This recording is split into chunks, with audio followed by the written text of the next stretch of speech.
Sa isang maliwanag na maaraw na araw sa gitna ng mataong lugar, si Po na may hawak na mangkok ng pagkain ay dumarating sa pagsasakatuparan ng kung gaano karami ang kanyang nagawang makolekta ngayong araw.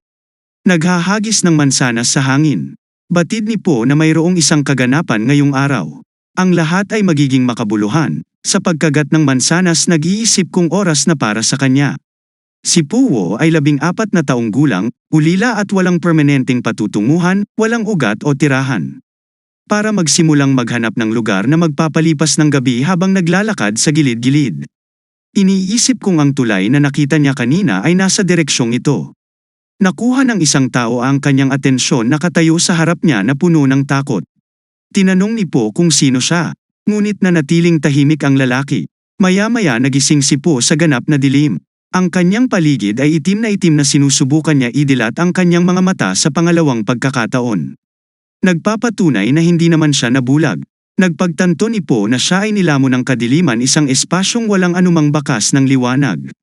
Kung nasaan siya ngayon ay sinusubukan niyang gumalaw. Ngunit napagtanto niyang hindi siya makagalaw kahit kaunti, nanghihina na rin siya at walang lakas.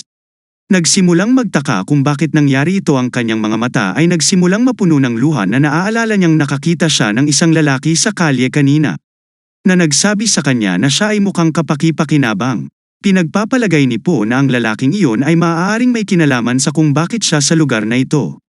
Gayunpaman hindi alam ni Po ang pangalan ng lalaki o kung sino siya ay nagtataka si Po kung bakit siya kinulong ng lalaki dito. Wala siyang maalala na gumawa ng kahit ano para mapag-alitan ng isang tao. Naniniwala si Po na malamang ay may isang tiyak na layunin hindi ang pumatay. Ngunit sa ibang dahilan kung bakit, nagsisimulang maalala ni Po ang pangalan niya ay Puwo at siya ay 14 na taong gulang. Naalala din niya ang kanyang ama ay si Piu Inc. At ang kanyang ina ay si Lian Hong. Naramdaman ang kadiliman sa kanyang paligid. Sabi ni Po sa kanyang sarili sobrang dilim siguro sobrang dilim iniisip niya kung nawalan ba siya ng malay o gising na siya ng buo. Walang idea si Po kung gaano nakatagal ang oras na lumipas. Nagsisimulang pamatak ang kanyang luha sa kanyang mga mata. Nakaramdam siya ng takot sa pag-iisa. Upang panatilihing matatag ang kanyang isip ay kailangan niyang paalalahanan ang kanyang sarili ng paulit-ulit kung sino talaga siya. At siya si Puwo. Tinanong niya ang sarili kung gaano katagal siya mananatili dito.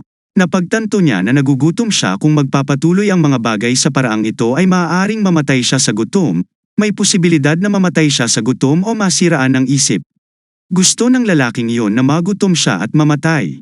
Nagsimula siyang mag-isip kung ano ang ginawa niya para maging karapat-dapat dito.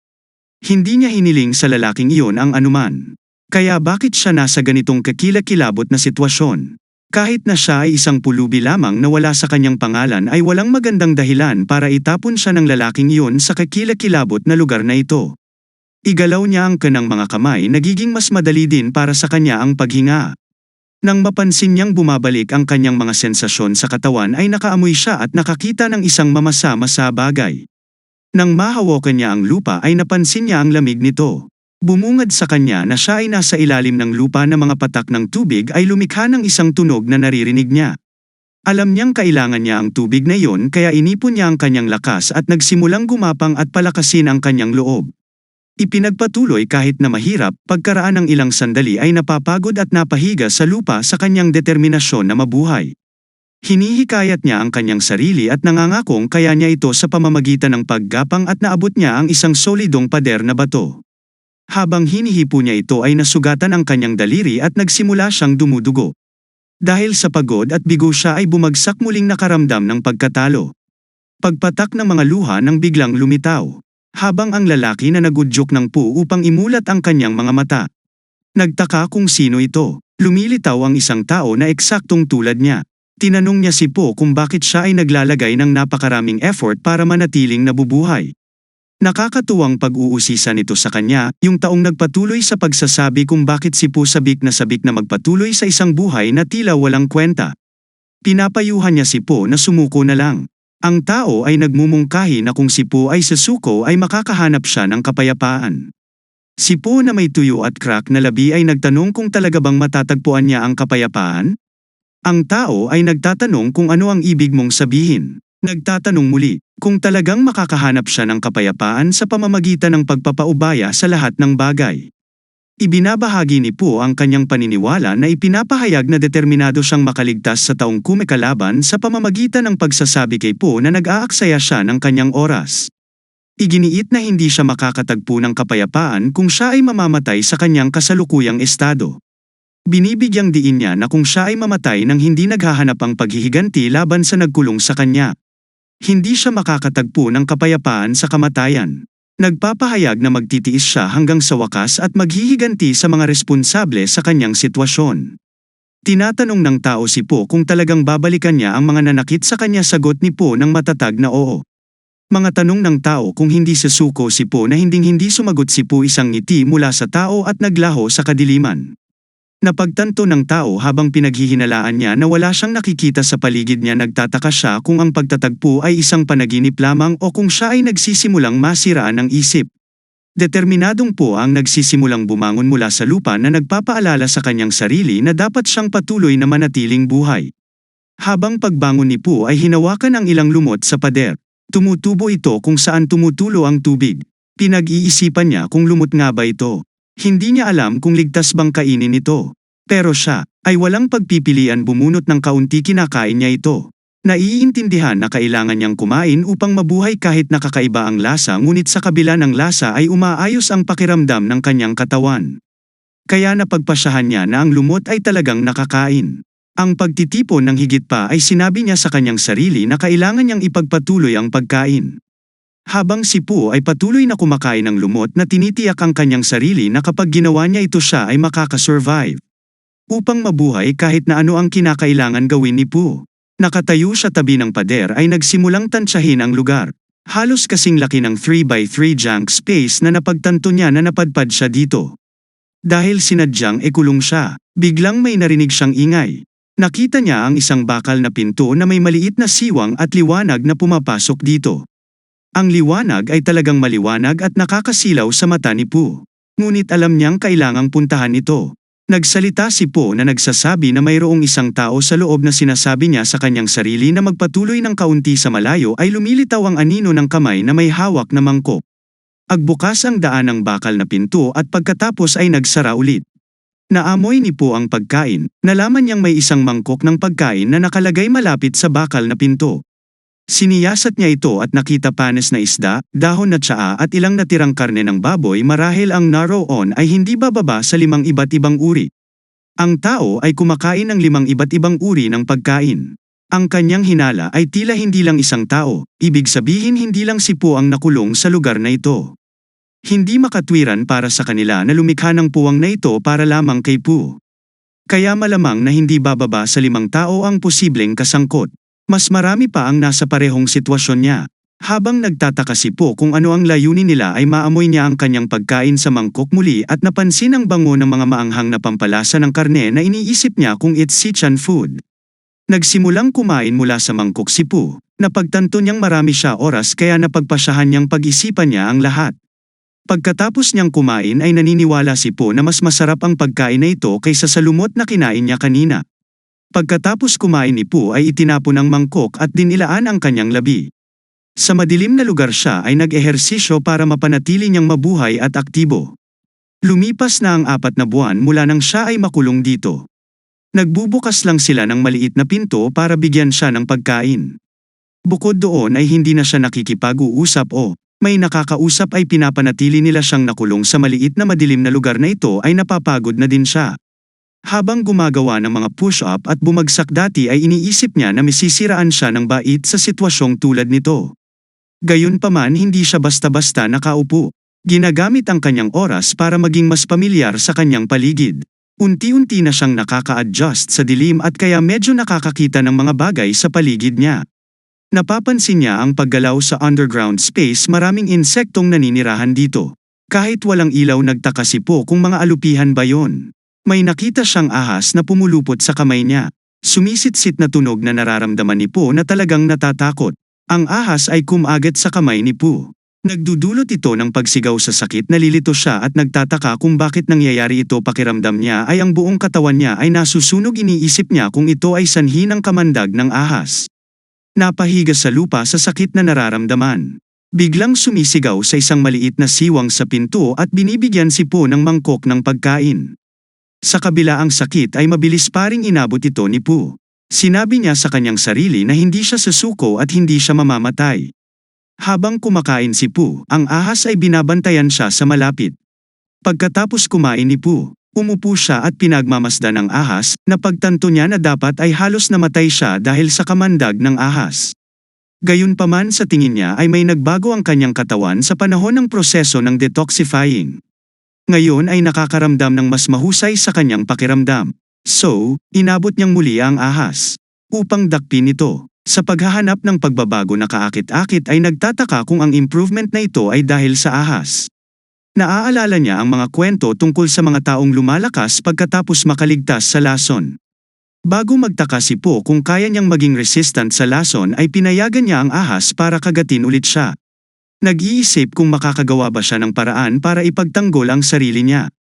Namumugto ang mga ugat niya sa braso, tanong niya kung gumawa siya ng pagkakamali sa paggawa nito. O, kung siya ay dapat na maging mas maingat. Ang kanyang katawan ay talagang mainit na parang nasusunog. Ngunit ito ay hindi kasing sama ng unang nakagat ng ahas.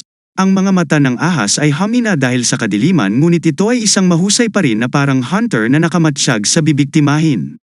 Minsan ay gumagamit ng tunog upang hindi sila makaya. Ngunit ang ahas ay hindi masyadong matako kapag natapos na itong kumain, hindi nito tinataboy ang mga insekto sa pamamagitan ng pagtatakot sa kanila. Napagtanto ni Po na siya at ang ahas ang tanging matalinong nilalang sa kadiliman na ito ay siya at ang ahas. Ang ahas ay tuluyang umalis. Si Po ay nakakaramdam ng mga panginginig at tumayo na iniisip kung ang mga panginginig na ito ay nagmumula sa bakal na pinto. Sa kanyang pagkagulat ay bumukas ang pinto, lumabas si Po ng pinto at pumasok sa magkakasunod na kwarto. Ang kasunod na kwarto ay mga 20 hakbang ang layo. Napagtanto ni Po na kaya pala hindi niya naramdamang may ibang tao sa paligid. Binuksan niya ang pinto at may naamoy na parang bulok na laman sa loob. Ang taong patay na nakahandusay sa sahig ay hindi nakikita ni Po ang mga detalye. Ngunit sa tingin niya ay halos kasing edad lang niya. Nagtataka kung ang iba pang mga silid ay may parehong sitwasyon. Ang bakal na pinto ng pasilyo ay sobrang bigat kaya't ginamitan niya ng matinding pagsisikap upang mabuksan niya ito. May nakitang 2 tao na nakatayo roon. Parehong nakatingin kay Po. Si Po ay naglalakad papunta sa kanila para sumulyap sa ibang mga kwarto. May nakita siyang ibang tao sa isa sa mga silid at mukhang katulad ng sitwasyon ng babae mula sa 2 tao ay tinanong si Po kung sino siya. Gusto niyang malaman kung saan nanggaling si Po at binanggit na siya at ang ibang kasama niya ang tanging natitira dito. Nakatingin sa kanya si Po at napagtanto niya na kahit nakatingin siya sa direksyon niya ay hindi niya ito nakikita. Parang si Po lang pinakanakibagay sa dilim. Nagpakilala si Po bilang Po Wo. Ipinaliwanag na siya ay nakulong sa kalapit na lugar. Ang babae ay nagtatanong kay Po kung mayroong higit pang mga lugar dito. At tinanong ang kanilang mga pangalan. Ang babae ay nagpakilala bilang So Wai Wol, ang lalaki ay si Song Chin Wo. Iminungkahi ni Po na kailangan na nila umalis. Nagtanong si Yal kung saan sila dapat pumunta. Ipinaliwanag ni Po na maaaring marami pang mga lugar na tulad nito.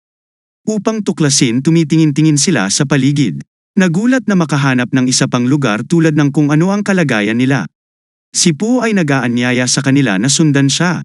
Ngunit nag-aalala tungkol sa kadiliman, hiniling ni Yal kay Qian Wu na hawakan ang kanyang kamay at sumang-ayon siya na dumating sila sa isang lugar kung saan may iilan pang mga tao na nagtitipon. Lahat ay mukhang nagulat na makita sila. Nagsimulang kausapin ni Yal ang mga ito. Sinilip ni Po ang isa pang kwarto at may napansing may ibang tao pa na nakahiga doon. Napagtanto niya na hindi tulad ng kung saan siya ay walang maraming tao na namatay sa gutom dito. Sa halip ay marami sa kanila ang nagbuwis ng sariling buhay, mas maraming mangkok at pagkain sa lugar na ito kumpara sa pinanggalingan ni Po. Nagtataka kung mayroong ilang uri ng hindi patas na pagtrato. Tinatanong niya kung bakit maaaring may pagkakaiba sa kung paano sila tinatrato sa iba't ibang lugar. Tinawag ni Yol sa pangalan ni Po para makuha ang atensyon ni Po. Tumingin sa kanya at ipinaliwanag niya na ang mga taong ito ay nakulong sa parehong oras. Siya ay nagpapatuloy upang ipakilala sa kanila si Po. Si Po ang nangunguna sa kanilang pag-alis. Lahat sila ay nasalubong nila ang isang pinto at ito ay binuksan at pinapasok ang ilang maliwanag na ilaw. Nasisilaw ang kanilang mga mata dahil sa sobrang lakas ng liwanag. Napagtanto na wala pa sila sa labas. Ngunit nasa ilalim pa rin sila ng lupa. Matagal na silang nasa ilalim ng lupa na kahit ang liwanag mula sa isang sulok ay nakabubulag ay patuloy pa rin sila sa paglalakad pagkalagpas sa pinto at natuklasan ang isang itinayong lugar ng komunidad sa pagpasok ay napansin nilang walang tao. Ang iba ay nagsisimulang magtaka kung ano ang nangyayari sa lugar na kanilang kinaroroonan. Lumilitaw na dali-daling pinagsama-sama tila ito ay ginawa ng mabilis ng walang gaanong pag-iingat.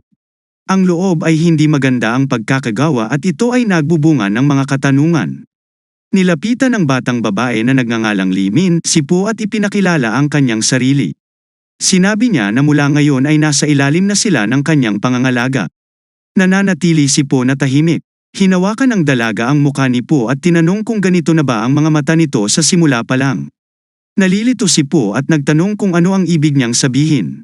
Sinabi ni Limin kay Po na ang kanyang mga pupil ay pula at nagagandahan siya. Nagulat si Po at tinanong kung talagang namumula ang kanyang mga mata. Iniisip niya kung dahil ba ito sa kagat ng ahas. Dulot nito pakiramdam niya ay hindi magandang dahil magmumukhang siyang kakaiba sa iba sa lugar na tulad nito.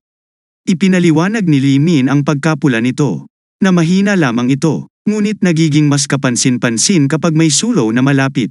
Ngunit hindi ito masyadong nakikita sa normal. Iminumungkahi niya na baka hindi alam ni Po ang tungkol dito at malamang nangyari lang sa kanya pagkarating niya dito. Gumaan ang pakiramdam ni Po at sabi niyang natutuwa siya. Tinanong ni Limin kung ano ang iniisip ni Po kaya sinagot niya yon na iba't ibang bagay lang.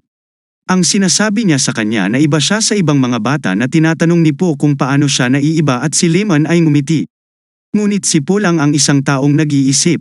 Si Iwol ay lumapit kay Chinwo at tinanong si Po at Lyman kung ano ang kanilang ginagawa. Si Lemon ay sumagot na sila ay nag-uusap lang. Tinanong ni Yal kung ano ang pinag-uusapan nila. Tumugon lang si Limin ng "It's just a matter."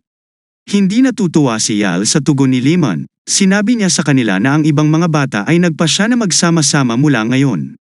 Tinatanong sila ni Yal kung ano ang gusto nilang gawin. Tinanong si Po kung may balak ba siyang manatili sa kanilang grupo. Sabi ni Po kailangan mag-wait and see. Nagulat si Yol at nagtanong ulit kay Po sa ibig niyang sabihin. Pagtataka kung ayaw nitong sumama sa kanila. Nilinaw ni Po na gusto lang daw niya makita muna ang kanilang kalagayan bago ito tanggapin. Tinanggap ng maluwag ni Yal ang mungkahing sagot ni Po. Kapag nagbago ang isip niya ay malugod siyang lumapit at kausapin siya. Pagkatapos ay nagsisinungaling si Yal kay Limin at hiningi ang kanyang desisyon. Pumayag si Limin na sumama sa kanila sa palagay niya ay mas mabuting magsama-sama para mabuhay sa halip na mag-isa.